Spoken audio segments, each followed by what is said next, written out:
ವಕ್ಫ್ ವಿರುದ್ಧದ ಬಿಜೆಪಿ ಜನಜಾಗೃತಿ ರ್ಯಾಲಿ ಆರಂಭ ಆಗಿದೆ. ಬೀದರ್ನಲ್ಲಿ ವಕ್ಫ್ ವಿರುದ್ಧ ಬಿಜೆಪಿ ಜನಜಾಗೃತಿ ರ್ಯಾಲಿ. ಬೀದರ್ ಗಣೇಶ ಮೈದಾನದಿಂದ ಈ ರ್ಯಾಲಿ ಆರಂಭಗೊಂಡಿದೆ.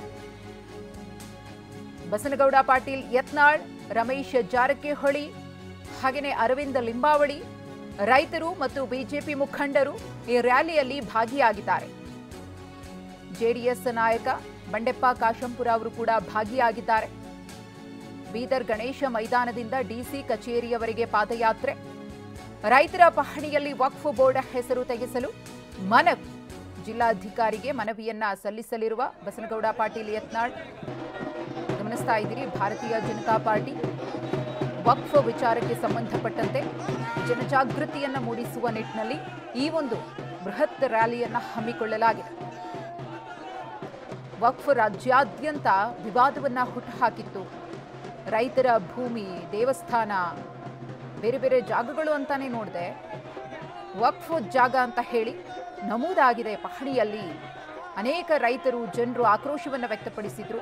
ಹಾಗಾಗಿ ಅದರ ಬಗ್ಗೆ ಜಾಗೃತಿಯನ್ನ ಮೂಡಿಸಿ ಡಿಸಿಯವರಿಗೆ ಮನವಿಯನ್ನ ಸಲ್ಲಿಸುವ ನಿಟ್ಟಿನಲ್ಲಿ ಈ ರ್ಯಾಲಿ. ಈ ವಕಫ್ ಅನ್ನುವಂಥದ್ದೇನು ಉತ್ತಾರಿಯೊಳಗೆ ಬಂದಿದೆಯಲ್ಲ, ಇದರ ವಿರುದ್ಧ ರೈತರಿಗೆ ಸಲಹೆ ಕೊಡೋದ್ರ ಸಲುವಾಗಿ ಒಂದು ಟೀಮ್, ನಮ್ಮದು ಕಾನೂನು ಒಂದು ಸಲಹಾ ಸಮಿತಿ ಇದೆ, ನಮ್ಮದು ಒಂದು ಟೀಮ್ ಇದೆ.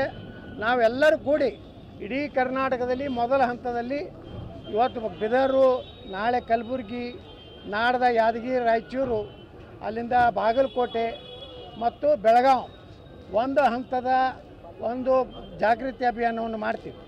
ಮುಂದೆ ಬೆಳಗಾವಿಯಲ್ಲಿ ಮತ್ತೆ ಸಭೆ ಸೇರಿ ಮುಂದಿನ ಹಂತ ಹೋಗೋದ್ರೊಳಗಾಗಿ ನಾವು ದಿಲ್ಲಿಗೆ ಹೋಗಿ, ನಮ್ಮ ತಂಡ ದಿಲ್ಲಿಗೆ ಹೋಗಿ ಜಾಯಿಂಟ್ ಪಾರ್ಲಿಮೆಂಟ್ರಿ ಕಮಿಟಿಯ ಚೇರ್ಮನ್ರಿಗೆ ಭೇಟಿಯಾಗಿ ಅವ್ರು ಹೇಳಿದ್ದಾರೆ, ನಾವು ವಿಶ್ವಾಸ ಕೊಟ್ಟಿದ್ದಾರೆ. ಆ ಒಂದು ಸಭೆಗೆ ಕರ್ನಾಟಕದ ಕಂದಾಯ ಈ ಕಾರ್ಯದರ್ಶಿಗಳನ್ನು, ಆಯಾ ಜಿಲ್ಲಾಧಿಕಾರಿಗಳು ಎಲ್ಲಿ ಬೇಕಾಬಿಟ್ಟಿಯಾಗಿ ಇವತ್ತು ಎಂಟ್ರಿ ಮಾಡಿದ್ದಾರೆ, ನೋಟಿಸ್ ಇಲ್ಲಾರ್ದು ಎಂಟ್ರಿ ಮಾಡಿದ್ದಾರೆ, ಅವ್ರನ್ನೆಲ್ಲನೂ ಕರೆಸಿ ನಮ್ಮ ಸಮಕ್ಷಮ ಆಯಾ ಜಿಲ್ಲೆಯ ಕೆಲವೊಂದು ಪ್ರತಿನಿಧಿಗಳನ್ನು ತೊಗೊಂಡು ಒಂದು ಸಭೆ ಮಾಡ್ತೀನಿ ಅಂತ ಹೇಳಿದ್ದಾರೆ. ಈ ಒಂದೇ ಒಂದು ಬಿಲ್ಲನ್ನು ನಾವು ತಿದ್ದುಪಡಿ ಮಾಡಿದ್ರೆ ಆಗೋದಿಲ್ಲ. ನಮ್ಮ ಬೇಡಿಕೆ ಏನಿದೆ, ಆ ಟ್ರಿಬ್ಯುನಲ್ ರದ್ದಾಗಬೇಕು.